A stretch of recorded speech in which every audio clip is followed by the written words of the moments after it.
नमस्कार, जी न्यूज़ पर आपके साथ मैं आदिति त्यागी। आपको ये बताने के लिए कि कैसे सेना ने भर्ती के नियम में बदलाव किया है। मोदी सरकार ने सेना में भर्ती के लिए नियमों में बदलाव किया है। अपने आप में अग्निपथ योजना, इसे कैसे देखना चाहिए, कैसे इसे समझा जाए और किस तरह युवा जो हैं इस योजना से लाभ उठा सकते हैं, हम आपको बताएंगे। युवाओं की 4 साल के लिए भर्ती होगी और भर्ती होने वाले सैनिकों की अगर रैंक की बात की जाए, क्योंकि जब आप फौज की बात करते हैं तो रैंक की बात करते हैं, हम फोर्सेस की बात करते हैं तो रैंक की बात करते हैं, तो अग्निवीर रैंक की बात की जा रही है। अग्निपथ योजना में भर्ती होने वाले सैनिकों को अग्निवीर कहा जाएगा। थोड़ी देर पहले डिफेंस मिनिस्टर रक्षा मंत्री राजनाथ सिंह द्वारा यह बड़ा ऐलान किया गया, जिसमें युवाओं के लिए भारतीय फौज के रास्ते बड़ी संख्या में युवाओं के लिए कहना चाहिए खोले गए हैं, जिसमें नियमों में भी बदलाव किया गया है। अब 100% रिक्रूटमेंट्स में 25% रिक्रूट्स को रिटेन किया जाएगा, जबकि 75% रिक्रूट्स जो हैं वो वापस मार्केट में आएंगे। रक्षा मंत्री ने कहा इससे हाईली स्किल्ड वर्कफोर्स तैयार होगी, इससे जो युवा हैं उनकी फिटनेस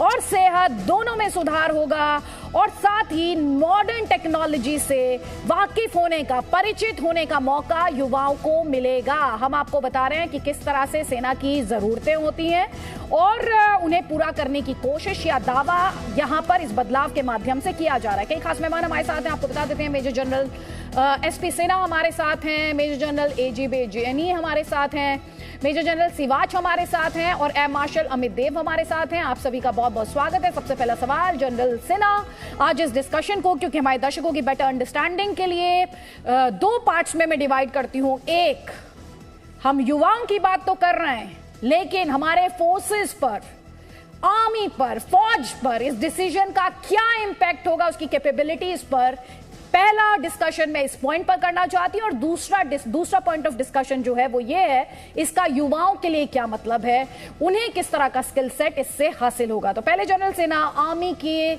एक ऐसा इंस्टीट्यूशन जिस पर हर भारतीय फक्र करता है और उसे लेकर, और ये जो स्कीम है इसे लेकर बहुत सारे कंसर्न्स जो फॉर्मर आर्मी जनरल्स रहे हैं उनके द्वारा जाहिर किए गए हैं, सरकार के इस फैसले को आप कैसे देखते हैं? देखिए, देश के नेतृत्व पे मैं प्रश्न चिन्ह नहीं उठा रहा हूं, हो सकता है उनके पास मैक्रो लेवल का इनपुट हो। मैं सिर्फ और सिर्फ आर्मी के दृष्टिकोण से देख रहा हूं, क्योंकि मेरे पास आर्मी का अनुभव है, मेरे पास नेशनल लेवल का एक्सपोजर नहीं है। ये जो फैसला लिया जा रहा है, मैं इसके पक्ष में नहीं हूं। क्यों? अभी जनरल पूरी ब्रीफ कर रहे थे कि प्रोफाइल यंग होगा, टेक्नोलॉजी, नया टेक्नोलॉजी ऑब्जर्वेशन होगा। मैं पूछना चाहता हूं कि जो चाइना गलती की है वही गलती हम करने जा रहे हैं।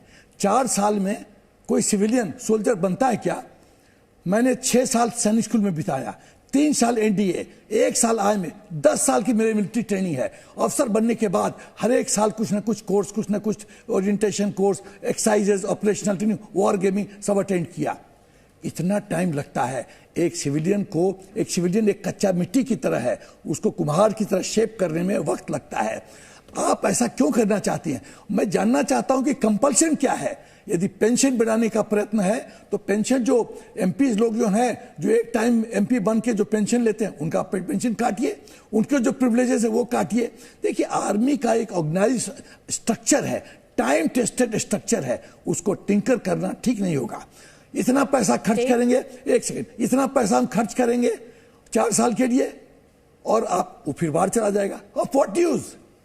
हमने पैसा खर्च कर दिया, वो हमारे एम्बिट से निकल गया, खाली 25% रिटेन करेंगे। तो जनपुरी का जो ये सब पॉइंट्स है, मुझे इसमें दम नजर नहीं आता। मेरा ख्याल है ये फैसला सही नहीं है, आर्मी के हित में नहीं है।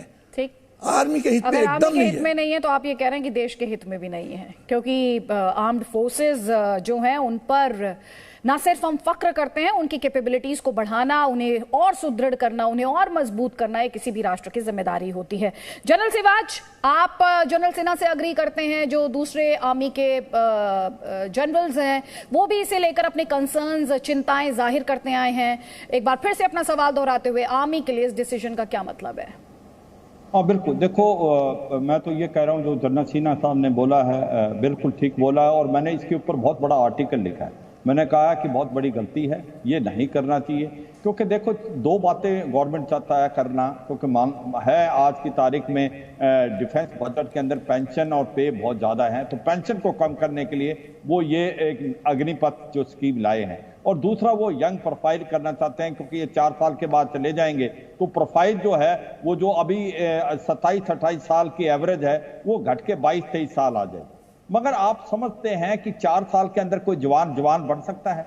वो जैसे ही भर्ती होगा वो सोचेगा आगे क्या होगा मेरा 4 साल के बाद, और 6 महीने की ट्रेनिंग के बाद वो 3.5 साल काम कैसे कर सकता है? एक आर्मी बहुत टेक्निकल आर्म है, 6 महीने की ट्रेनिंग के अंदर उसको इस्तेमाल करना, क्या उसके अंदर वही स्पेशलिटी कोर होगा जैसे एक नौजवान के पास होता है? क्या वो देश के लिए अपनी जान की हथेली पे रख देगा? क्योंकि उसको तो फिक्र है 4 साल के बाद मेरा क्या होगा, और 4 साल जब हो जाते हैं उसको कौन लेगा? मैं एक सच्चाई है, मैं हेड ऑफ टेरिटोरियल आर्मी रह चुका हूं और मुझे पता है कि जो लोग 2 महीने के लिए आते हैं वो 10 साल कुछ नहीं करते, वो खाली घूमते हैं, और वो एक सिक्योरिटी रिस्क है। वो एक काम करेंगे तो उनको मिलेगी जॉब कोई गार्ड की या सिक्योरिटी की, या उनको आपको जो जॉब है वो कॉर्पोरेट वर्ल्ड नहीं लेगा। तो ये एक माफी के साथ आपको यहाँ पर रोकती हूँ क्योंकि बहुत सारी चिंता और बहुत ही सीरियस गंभीर सवाल है। इस वक्त रक्षा मंत्री सवालों के जवाब दे रहे हैं, सुनते हैं। A lot of veterans have pointed out is that this Agnipath scheme or the All India All Class recruitment model will strike at the very foundation of the regimentation system, which is time tested and has worked very well for us. So do you see any kind of issues related to morale, cohesion or discipline with the introduction of these schemes? Right. Let me start by mentioning that Indian Army is largely all India, all class. Even today, 75% of our units already have an all India, all class composition. A limited number of units are based on class composition. Also, I must mention that the regimental system and class composition, though interlinked, are 2 different concepts. We need to understand that the basic aim of recruiting Agniveers on an all India, all class basis is to widen the recruitment base and provide equal opportunity to youth of the country, across the country, to serve the nation. Regimentation, I feel, is dealing from this endeavor. We will continue to draw strength from the bonds of esprit de corps and team spirit, which are generated through living, training and fighting together, irrespective of the class or caste of the comrades in arms. I believe our regimental system will evolve with a greater national pan-India character. Gradually, the class-based character of certain units and regiments that have a fixed composition today is expected to evolve into an all-India, all-class structure in the future. The Indian Army has a rich history, tradition, military values and culture based on the principles of cohesive and camaraderie, and I believe this will not change.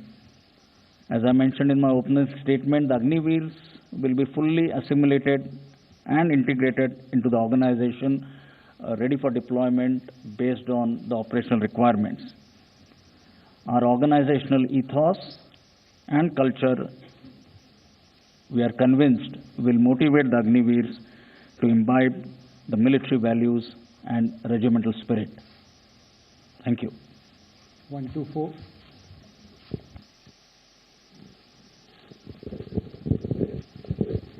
Hi morning sir, मेरा नाम आशीष है। मैं तो army chief general Manoj Pande को आप सुन रहे थे। सरकार द्वारा ये जो योजना शुरू की गई है अग्निवीर, इस पर और डिटेल्स शेयर करते हुए कि कैसे युवाओं को इसका फायदा होगा। जनरल सिवाज, आप अपने कंसर्न जाहिर कर रहे थे, चिंताएं जाहिर कर रहे थे, और सबसे बड़ा कंसर्न इस वक्त अगर कोई है और जो क्रिटिक्स हैं इस डिसीजन के, उनके मन में बड़ा सवाल यही है कि जो आपके आर्म्ड फोर्सेज हैं, और जब हम इंडियन मिलिट्री की बात करते हैं तो उसे लगातार स्ट्रेंथन करने की जरूरत है। और जो एक बड़ा कंसर्न जो मैं आर्टिकल्स पढ़ रही थी लेफ्टिनेंट जनरल विजय ओबरॉय के और लेफ्टिनेंट जनरल पी.आर. शंकर के, उसमें एक बड़ा कंसर्न ये है कि जो मौजूदा एग्जिस्टिंग सिस्टम है आर्मी का, बाय गेटिंग दीज रिक्रूट्स आप और प्रेशर जो ट्रेनिंग फैसिलिटीज हैं उन पर क्रिएट करेंगे।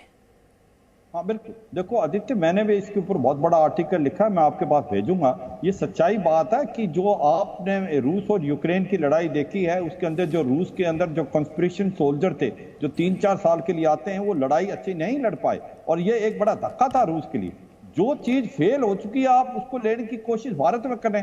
भारत एक ऐसा देश है जहां स्टैंडिंग आर्मी की जरूरत है। आपके पास दो बड़े दुश्मन हैं आज, आपके पास चीन और पाकिस्तान, लड़ाई जैसी हालात है दोनों बॉर्डर पे, और आप एक ऐसा फॉर्मूला ले आए हो 4 साल के लिए, वो कभी ट्रेन नहीं कर पाएगा। जब तक वो ट्रेन होगा वो यहां से निकल जाएगा, और वो हरदम सोचेगा मेरा क्या होगा 4 साल के बाद। वो एक प्रकार से इनसिक्योर फील करेगा। क्या हम उससे एक्सपेक्ट कर सकते हैं इन 4 सालों में ऐसा ही काम एक जो रेगुलर सोल्जर करता है? वो बहुत डाउटफुल है। और जो टेक्निकल आर्म है वो तो 4 साल की ट्रेनिंग करते हैं शुरू में, तो वो तो ट्रेनिंग ही करता रहेगा। और क्या वो जाके बाहर उसको जॉब मिलेगी? मुझे बहुत बड़ी डाउट है। मैं कहता हूं गवर्नमेंट को सोचना चाहिए वो सेंट्रल आर्मड पुलिस फोर्स में उनकी लेटरल इंडक्शन क्यों नहीं करते? अगर ऐसा होता तो बहुत अच्छा होता। 2 बातें, एक तो अगर वो जाते हैं सेंट्रल आर्मड पुलिस फोर्स में तो इनको जॉब मिलेगी, मोटिवेटेड रहेंगे। दूसरा, सीएपीएफ को ट्रेनिंग करने की जरूरत नहीं पड़ेगी, एक ट्रेन सोल्जर मिलेगा। तो देखो बहुत फायदा होता अगर इस स्कीम को थोड़ा सा चेंज करके लाते। जिस प्रकार से ये सोच रहे हैं कि हम पेंशन बचाएंगे या यंग प्रोफाइल करेंगे, मुझे नहीं लगता कि ये कार्रवाई ठीक हो पाएगी। और अगर ये आते हैं जो बात करें टेक्निकल आर्म आएगी, उसके अंदर नए वेपन सिस्टम, वो तो अभी भी है, बल्कि नुकसान होगा, क्योंकि जो आदमी 4 महीने साल के लिए आ रहा है उसका ना तो इतना मोटिवेशन है, उसको डर है आगे मेरा क्या होगा, और 4 साल बहुत कम है ट्रेनिंग के लिए। जो ट्रेंड होगा वो चला जाएगा। तो मुझे लगता है कि आप जो पॉइंट यहाँ पर उठा रहे हैं कि कितना ही आप मॉडर्न इक्विपमेंट, मॉडर्न वेपन की बात करें, लेकिन मॉडर्न वेपन चला कौन रहा है, उसके पास कितना एक्सपीरियंस है,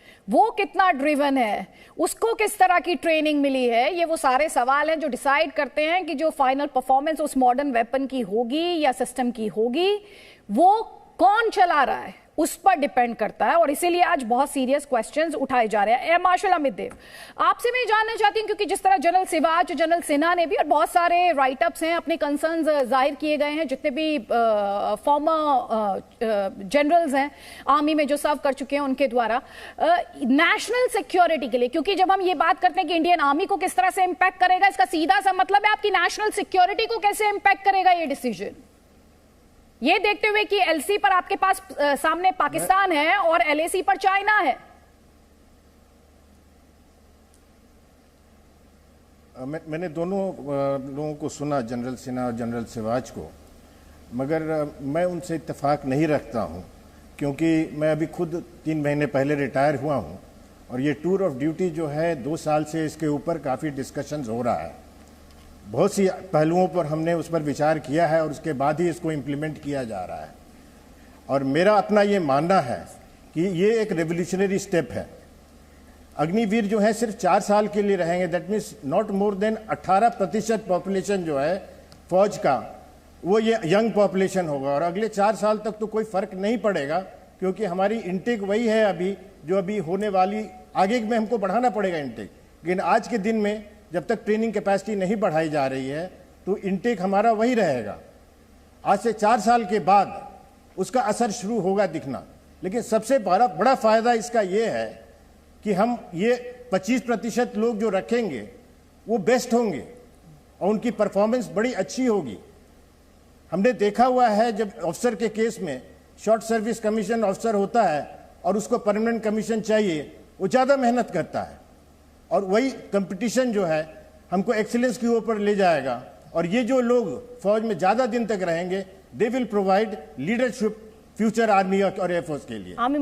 एयर मार्शल अमित देव में एक कंसर्न है जो हर राइटअप में सामने आया है।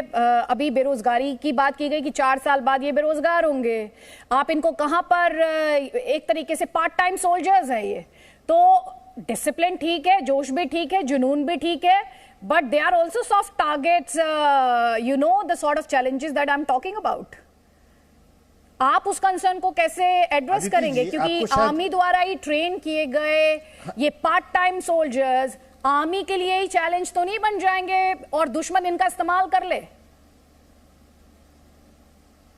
मेरे को नहीं लगता है कि दुश्मन इनका इस्तेमाल कर सकेगा, क्योंकि 4 साल में हमारा आर्मी, एयरफोर्स या फौज का जो इथॉस है वो सीख के जाएगा।